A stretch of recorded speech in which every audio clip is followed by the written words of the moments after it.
This time, the main topic I want to talk about is why Soundaware's x86 motherboard might be the most deeply optimized motherboard in the entire hi-fi industry.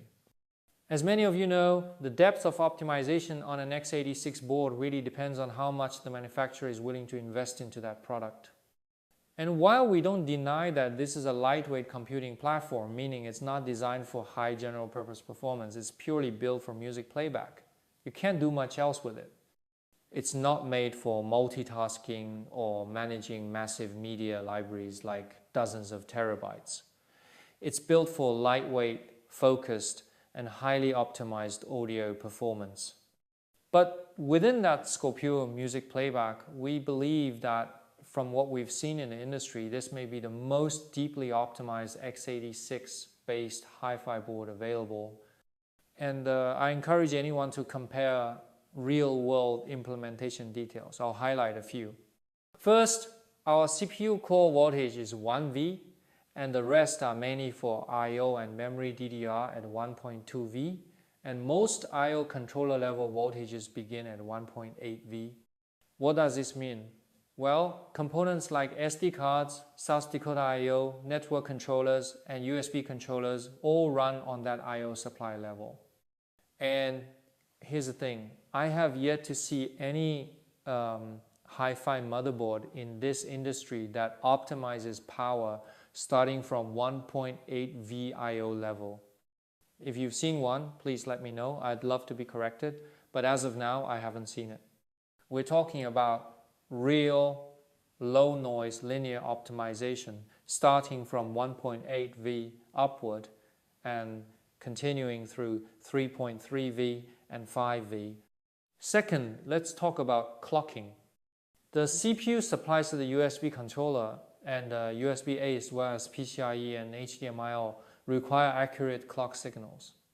We're using a 1 ppm TCXO temperature compensated crystal oscillator for clocking low jitter, audio grade precision, and fed by fully linear power supplies.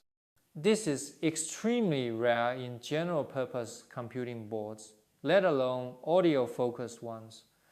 Third, the power system itself is deeply refined. Internally, just for 3.3V alone, we use 5 separate audio regulators, and wherever possible we isolate power rails to minimize interference.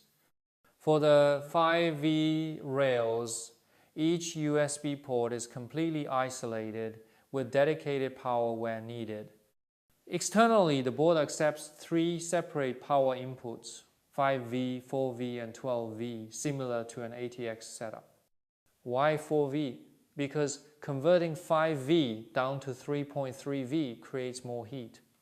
Using 4V as an intermediate step allows us to optimize efficiency and reduce thermal noise. Even without going into material choices or clock crystal sourcing, the optimization in this board is extremely deep. We started from 1.8V and went all the way up 1.8V, 2.5V, 3.3V, and 5V under linear low noise regulation, each voltage rail purpose-built for hi-fi audio quality.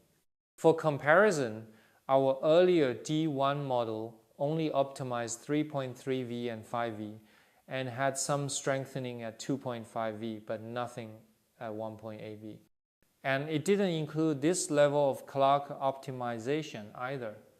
That's why the I/O level optimization in this new board from 1.8V all the way to 5V paired with high precision, low noise clocking and full separation of power rails makes this motherboard stand out.